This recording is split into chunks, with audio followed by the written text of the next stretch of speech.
കളിച്ചിരി തമാശകളും മനോഹര പ്രകടനങ്ങളുമായി കുട്ടിത്താരങ്ങൾ ഇനി എന്ത് വേണം? പാടണം. പാടിക്കോളൂ. ഭദ്രദീപം കരിന്തിരി കത്തി. അയ്യോ അയ്യോ, ഇപ്പൊ എന്ത് ചെയ്യും? താരത്തിന്റെ മനോഹരാലാപനത്തിന് നല്ല അഭിപ്രായങ്ങളാണ് വിധികർത്താക്കൾ നൽകുന്നത്.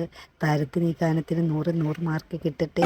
അർദ്ധനാരീശ്വര തിരുമിഴി തുറക്കൂ.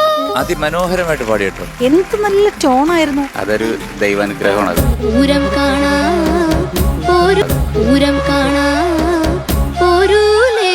താരത്തിന്റെ ആലാപനത്തിന് ശേഷം വേദിയിൽ നടക്കുന്ന രസനിമിഷം അമ്പിളി മാമനെ കൊണ്ടത്തരാലോ, 1000 ആനയെ കൊണ്ടത്തരാലോ. ഒരു ഓളം ഉണ്ടായിരുന്നു നീ പാടിയത്.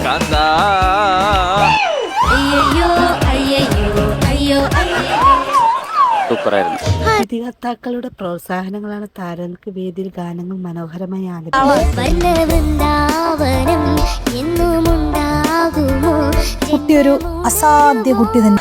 സ്വർഗം എന്ന ചിത്രത്തിലെ ഒരു മനോഹര ഗാനവുമായാണ് സെബാക്കുട്ടി ഇന്ന് ടോപ്പ് സിംഗർ വേദിയിലെത്തിയത്. എത്ര ഗാനമേളയ്ക്ക് കേട്ട് കാണുന്നു.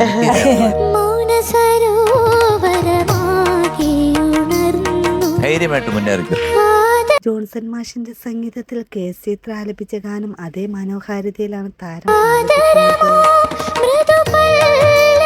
നാളത്തെ ഒരു നല്ല ഗായികയാകാൻ പോവുകയാണ്. ഞങ്ങളുടെ താരത്തിന്റെ ഈ മനോഹരാലാപനത്തിന് നല്ല മാർക്ക് കിട്ടട്ടെ എന്ന് നമുക്ക് ആശംസിക്കാം. അതിന് കൊടുക്കണം 2 പവൻ. നീ കൊടു.